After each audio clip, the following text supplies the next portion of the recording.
Risk-taking is an unavoidable part of building a winning brand. To be a leader in your product category, your messaging must be clear, resonant, and distinctive enough to break the boredom barrier. But how do you get it right? How do you avoid becoming memorable simply for the sake of your mistakes?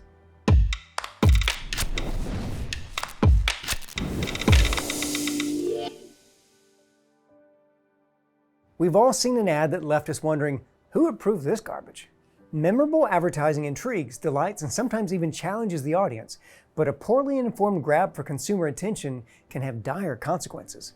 Before you set out to shake up the status quo with a new product, advertising campaign, or rebrand, take the time to consider a few very relevant cautionary tales. Here are 5 unforgettable lessons that other companies learn the hard way, so you don't have to.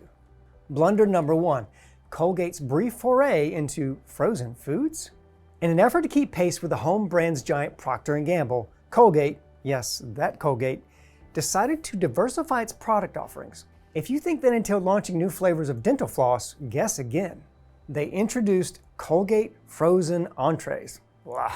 The brand, best known for its breath-freshening toothpaste, gravely underestimated how difficult it would be to move from America's bathrooms into its kitchens. As the clear leader in oral care, Colgate attempted to cash in on its positive existing relationship with consumers by prominently affixing its logo to packages of frozen lasagna and turkey and gravy. The plan backfired spectacularly. Colgate realized too late what shoppers found laughably obvious: Colgate is synonymous with toothpaste. The fact that the very mention of the company's name puts a minty taste in your mouth speaks to the tremendous success of its brand strategy outside of the context of Salisbury steak. Personally, I have horrific childhood memories of eating or drinking something after brushing my teeth, and orange juice was the worst. More on distasteful orange juice memories a little later. The Colgate Frozen Foods product line was quickly pulled from shelves and is now widely regarded as a bizarre 80s fever dream. The lesson? The takeaway from modern retail companies is twofold. First of all, Colgate's blunder illustrates the importance of understanding your brand through the eyes of your target audience. You must understand your brand elasticity or you'll break relevance with your customers. Second, this story is a warning for brands who've made acquisitions or inroads into entirely new product categories. Be deliberate in your strategy. Capitalize on your brand's existing rapport with consumers, but not at the expense of brand dilution or confusion. Blunder number 2, the rise and fall of the Arch Deluxe. McDonald's Golden Arches are some of the most globally recognized brand iconographies to ever exist. The fast food behemoth has perfected the art of maintaining its essence while tailoring product offerings to regional audiences. But even McDonald's has made mistakes. 7 years before the popular "I'm loving it" campaign, McDonald's became concerned that its kid-friendly circus motif failed to appeal to health-conscious, discriminating, and often childless Gen Xers. Enter the Arch Deluxe. This new sandwich premiered in 1996. A beef patty topped with peppered bacon and a gourmet sauce that dared to combine mustard with mayonnaise, all atop a bakery-style roll. Though it cost about 2.5 times as much as a standard hamburger, McDonald's soon struggled to justify the cost of the ingredients that were completely unique to the highbrow sandwich. In the end, however, economics played only a small role in the Arch Deluxe's demise. The main culprit? McSnobbery. McDonald's ran a TV spot for the new burger that intended to showcase the clown's sophisticated side, but featured a teenager being grossed out by the complex flavors of the Arch Deluxe, before pivoting to blame their disgust on their immaturity. I vividly remember this ad solely because it was insulting. The ad came across as condescending to kids and adults alike, fatally minimized McDonald's nostalgic appeal, and unwittingly contributed to the perception that Big Macs are best consumed privately and with a pinch of shame. The Arch Deluxe soon quietly disappeared from McDonald's menu. The lesson? Know your audience and the place your brand holds in their hearts and minds. This can only be meaningfully accomplished through research. Defining your brand by what you aren't may feel like a bold maneuver, but if your strategy isn't well informed, you run the risk of alienating or even insulting your existing audience. Number 3, whatever happened to Tivo? If you were to time travel back to the 90s and announce we were just a few years away from technology that would allow consumers to record live TV and fast forward through commercials, you would have been laughed back to your DeLorean. On-demand programming is standard these days, but in 1999, it was a miracle. Tivo's DVR service exploded onto the scene, promising to revolutionize the way families enjoy TV, and threatened an entire advertising platform by making commercial breaks obsolete. What could possibly go wrong? By the mid-2000s, other companies were getting into the game of recording and pausing live TV. Tivo had managed to become eponymous with DVR technology, coining the slogan, "It's not Tivo unless it's a Tivo." The ad campaign was briefly a success. At the same time, we tend to refer to all tissues as Kleenex. Tivo enjoyed a few moments as a household verb. Things fell apart, however, when it came time for Tivo to educate its prospects, defend its space, and communicate a clear value proposition. Although it offered consumers the marvel that was television on demand, Tivo was so enamored with its features and technology that it forgot to explain how it could improve the lives of regular people.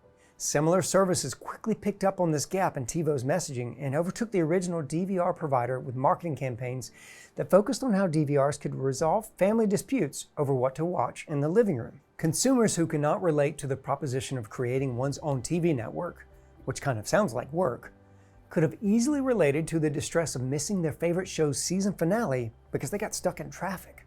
Competitors who had closer access to the end user, like DirecTV and cable companies, added DVR to their tech stack and stepped up with more relevant messaging. The lesson? First, learn your audience's pain points, then address them with each touch point of your brand strategy. Innovation is tremendously important, but burdening consumers with the task of figuring out how your product can improve their lives is a recipe for failure. Secondly, understand what you're selling. If your brand offers technology, but you could be trying to sell an experience, you'll quickly find yourself vulnerable when a company enters the arena with a better connection to the end user. Blunder number 4, Juicero.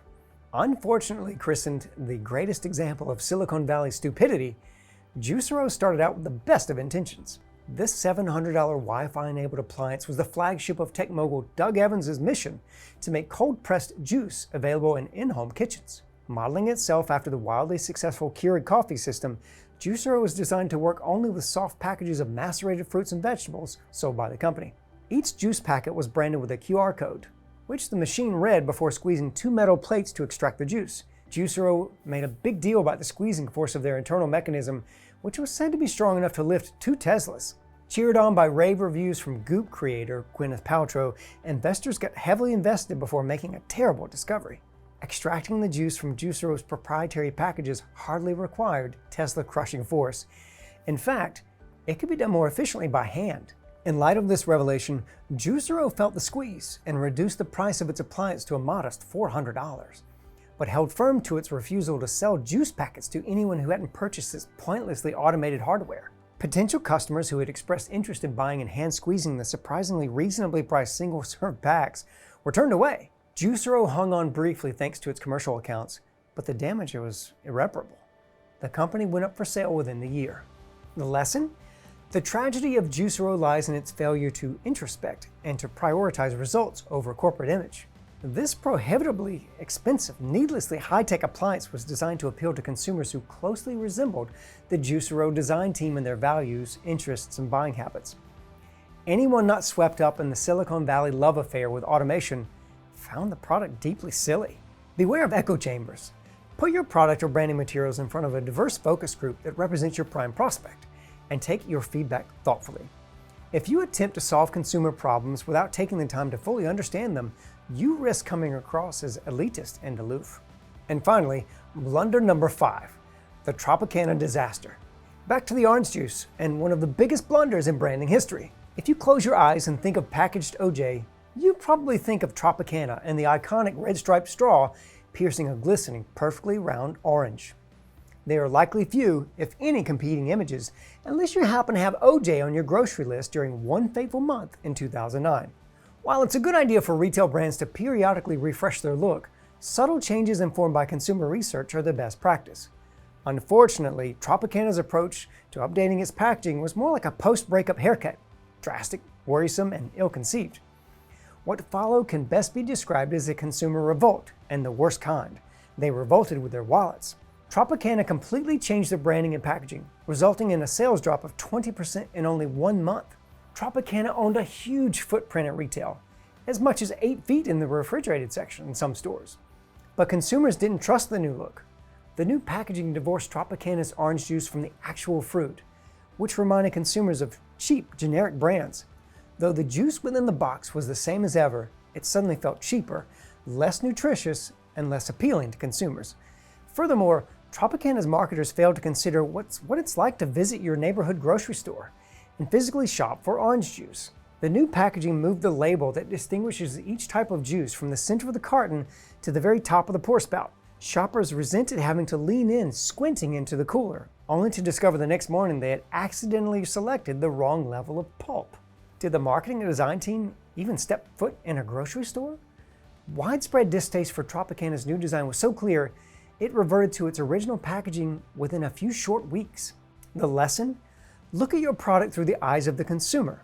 For retail brands, one of the best ways to approach this is by visiting your merchant's physical store and walking the aisles to understand where your products fit into the array of choices.